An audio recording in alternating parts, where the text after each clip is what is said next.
Have you ever received a large amount of money and immediately thought of several things you wanted to spend it on?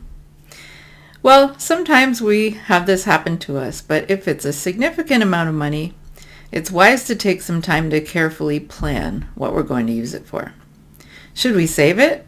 Use it for a vacation? Maybe buy something we want or need? If we don't plan it, we end up using it to buy a bunch of little extra things, and then it's just gone before we know it. Well, the same thing can happen with our time. Every week, we get a gift of time. Let's say 40 hours for our typical work week. And if we just start into our week and work on whatever catches our attention, whatever pops up in our email, we're just going to fritter away our time without using it for something meaningful. But if we take time to carefully plan how to spend our week, we can accomplish something pretty amazing. So let's talk about how to time budget our week. We're going to look at 6 ways to maximize your week through time budgeting. The first way is to identify your roles. So each of us, we have different roles that we play in life, within our work, within our personal life, in the community. And if you're an entrepreneur, for example, you have more flexibility than if you just work at a job where someone else decides what you're going to do. But if you want to plan your time this week using your roles, you can decide if you're going to just include work-related roles or also personal roles. Because we do have some personal roles that are work, like personal budgeting and things like that. And you might want to keep that out of your personal time. So if you can find a spot for it in your work week, if you have flexibility over your time because you work for yourself, then that could be helpful. But it's good to identify your roles before you start planning your week. Now, to give you an example, my main roles are translation, ministry, and revenue. And generally, each of these takes about 1/3 of my time. They're all important to me, and I try to keep them as balanced as possible. Now, what I do is I color code my roles, so red, green, and blue. So I use those colors in Outlook for my appointments and projects and tasks. I also use those colors on my wall calendar with different colors of markers.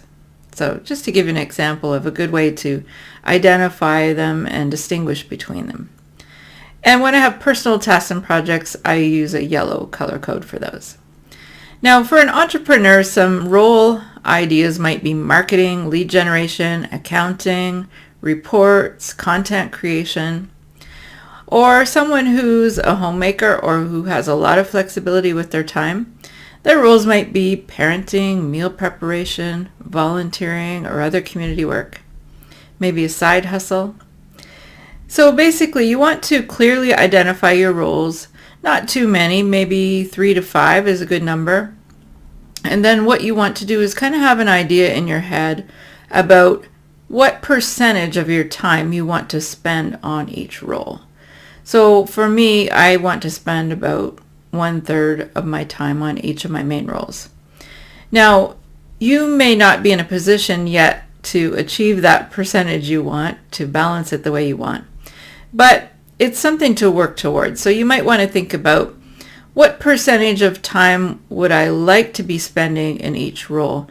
And then as you get more into time budgeting, you can kind of start to adjust the way that you use your time so that you can reach those percentages. So the first step is to identify your roles.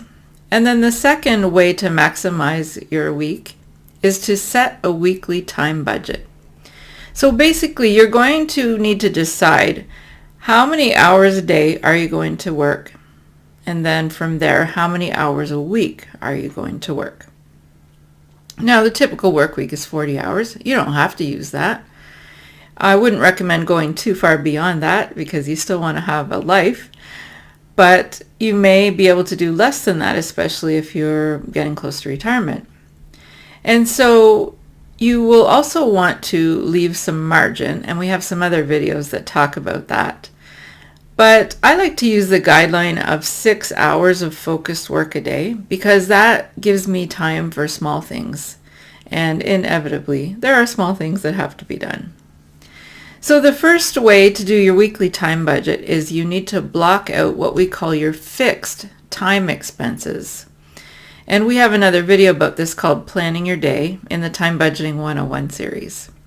So fixed time expenses, these would be things like meetings and planned phone calls, other appointments, maybe some routine tasks, something that you have to do every week or every second week or maybe every month.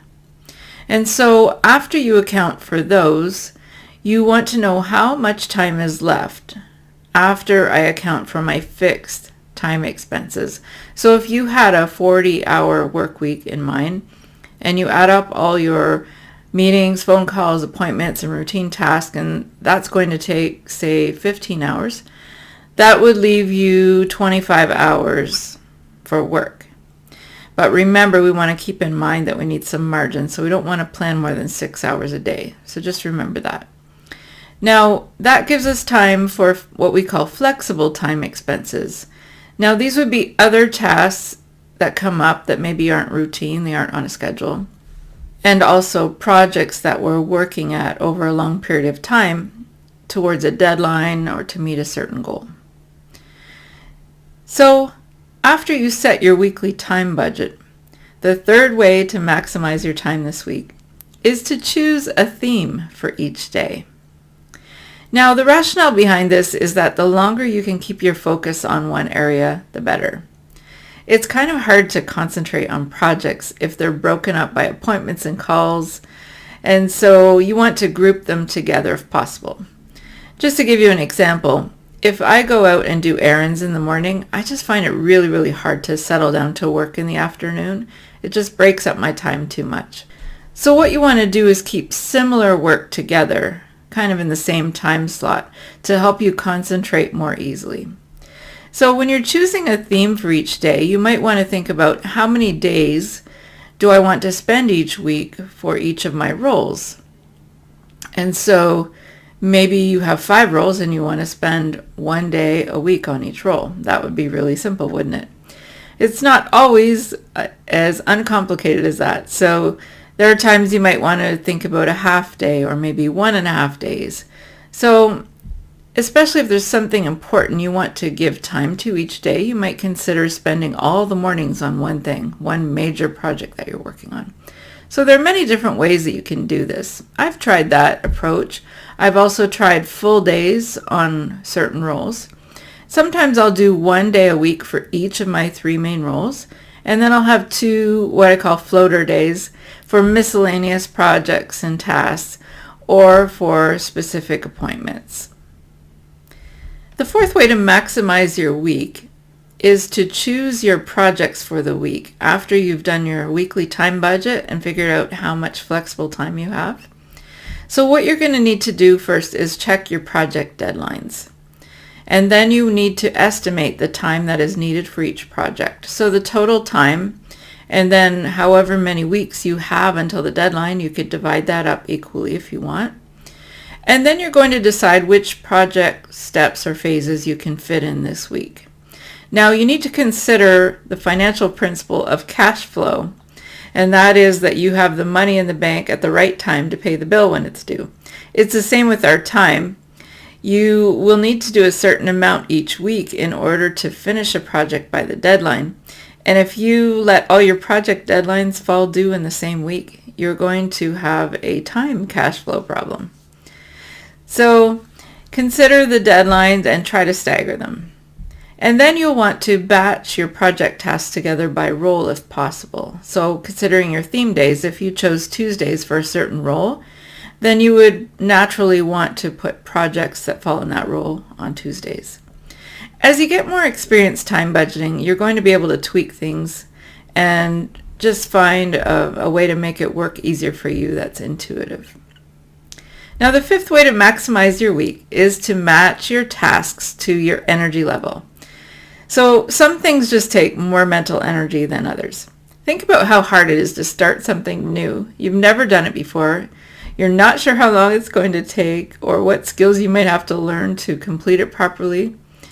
That can be a big mental block, and so you don't want to do that at the end of the day when you're tired. So try to match your tasks to your energy level within your role or your theme days. When is your energy the highest? When are you the best able to think clearly and to focus? If you're a morning person and your energy is highest, then that's when you would want to do your creative tasks. And you would save routine type tasks or projects for the afternoon when you might be more tired. Now, one way to keep from being too tired in the afternoon is to have a healthy lunch, maybe something that's not too heavy on carbs. The sixth way to maximize your week is to batch small tasks. So that just means you're going to gather small tasks together in a set instead of doing a little bit here and a little bit there and interrupting your other important work. So we're talking about things like paperwork or trivia, and every role we play has this type of work associated with it just to maintain it. It can be kind of hard to quantify how long it will take, but if you can batch it, that's going to help you keep from losing focus. So it's best to do this type of thing in a lower energy time so that you could save your best energy for your creative work. So you could have a paperwork slot for each role once a week, or you could combine it as kind of a planning block on your calendar. And it is important to keep time for weekly planning. If we spend an hour planning our week, it's probably going to save us 2 or 3 hours at least, instead of chasing things and not being sure what we should do next. So planning definitely pays off. And you might want to consider just checking your email at certain times of the day. Give yourself a time limit for it. And maybe that will be a combined block for all your roles. You're looking at all your emails and answering them all at once. And that can keep you from stopping work every few minutes to look at your email. So we've looked at 6 ways to maximize your week through time budgeting. First of all, identify your roles. Secondly, set your weekly time budget. Third, choose a theme for each day. Number 4, choose projects for the week. 5, match tasks to energy level. And 6, batch small tasks together. So I have a question for you. Which of these methods do you think will help you be more productive this week? Feel free to comment below. And be sure to get your free weekly time budget worksheet by clicking the link below in the comments. Stay tuned for more videos in this series, Time Budgeting 201, where we will dig into each of the principles we just introduced and discuss very practical applications for each of them.